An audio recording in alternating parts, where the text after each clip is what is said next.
Alright class, in this video I'm going to go ahead and prove the logarithm properties.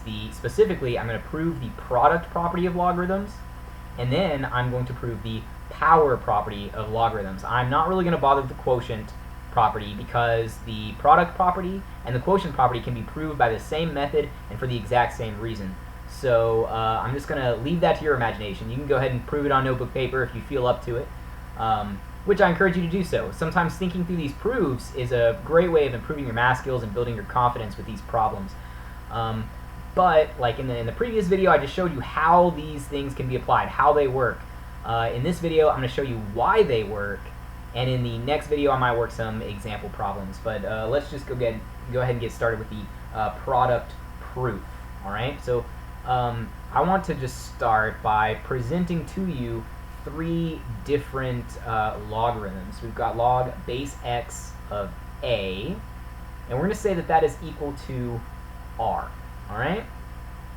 We're going to have log base x of b, and we're going to set that equal to s. And then we're going to have log base x of a times b, and we're going to set that equal to, I'm going to put these in parentheses because this is a part of the logarithm, right? And that's going to be equal to t. All right?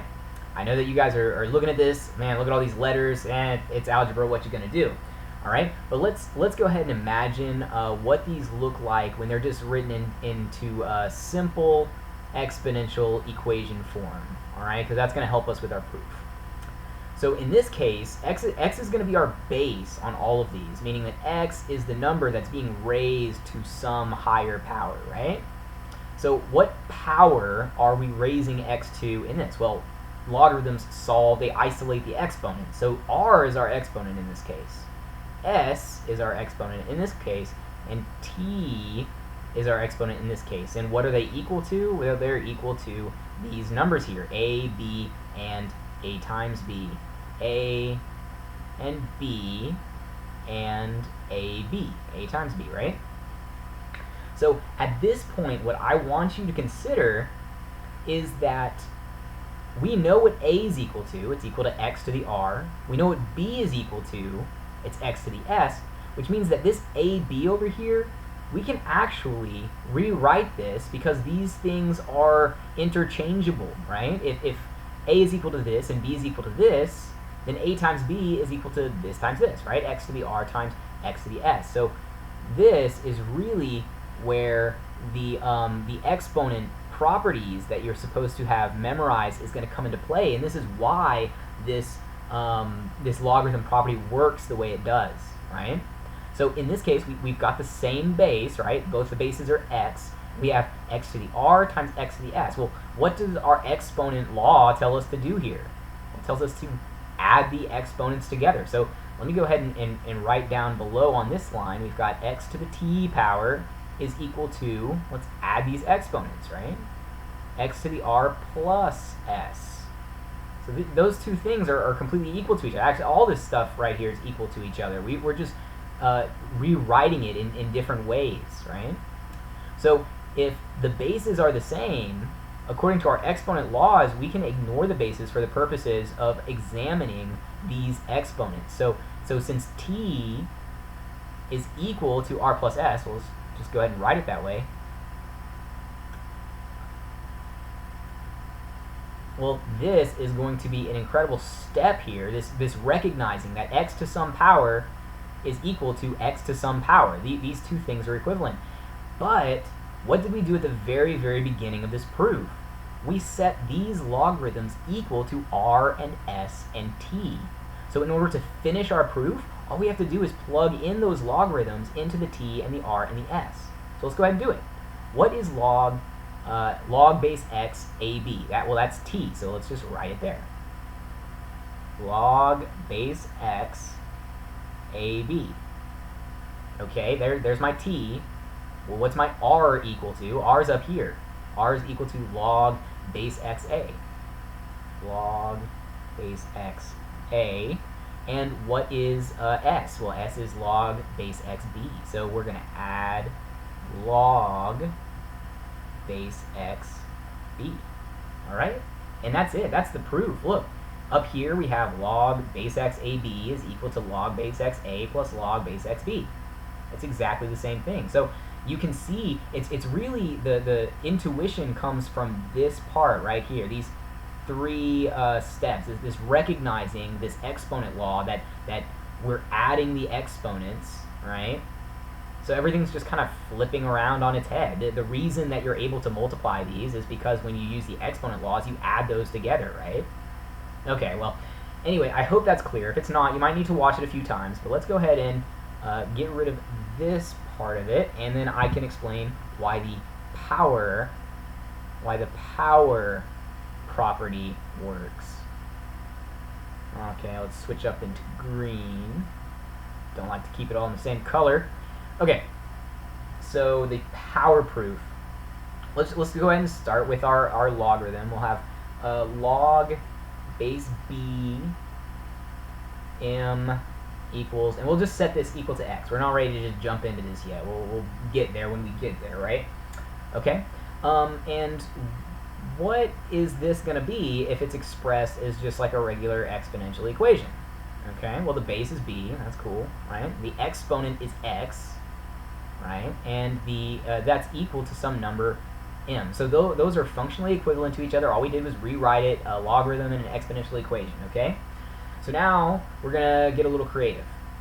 These are equations, which means that if we do something to one side, we have to do something to the other side. We're gonna focus on these independent of each other at first, but then we're going to tie them together at the end, and you're going to see how we're going to do that. But over in this equation, what if we multiplied both sides by p? Because, I mean, p is what we're interested in, right? We don't have a p yet, so let's do that. Let's multiply both of these sides by p, okay? So we're going to have p times log base b m. And if I do it to the left side, I've got to do it to the right side. So I'm going to have p times x. All right, that's nice. Okay, well, let's just go over here and consider it independent. I'm going to draw a little line down there. Okay, so we're going to do the same thing to both sides, but on this side, I want you to consider what's going to happen if we raise both sides. And put a little caret top in here. Raise both sides to the power of p. Okay?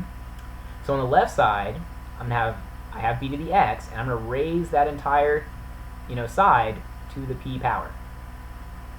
And if I do it to the left side, I have to do it to the right side, otherwise the equations aren't balanced anymore. So I'm going to have m raised to the p power. Okay? This is where the magic happens. This is the exponential rule that is going to show us why this log property, it works the way it does. Okay, so what do we do when we raise a power to a higher power? Well, we multiply those exponents together. So let's do it. So this becomes b to the p times x, right? Equals mp. Okay, so what I want to do here at this step in the problem is I want to actually look and see. I'm going to move it a little bit. Nope, my pad's not big enough. No. Okay, well, I'm just going to transfer this into the logarithmic form, and it's going to look a little bit confusing, but it's not too bad, okay? So my base in this case, I'm going to use b as my base. So log base b, it's going to equal some number, and what's the number going to be? The number is going to be mp. And if I isolate this exponent that's attached to my base, isolate it onto the other side, it's p times x, right? So I hope you guys can see. I know it's a little confusing right here, but I hope you guys can see what happened. I just used the b as my base. I said the exponent's going to be by itself on the other side, and this entire thing is going to be my number. But look, here's the magic here. This is equal to p times x. This is also equal to p times x. And if both of those things are equal to p times x, they're both equal to the same thing, which means that they're both the same. They equal each other. Okay? So if I said, okay, so I've got the p times the x here and the p times the x here, so I can just get rid of the p times the x and say, oh, well, I know what p times the x is. It's this.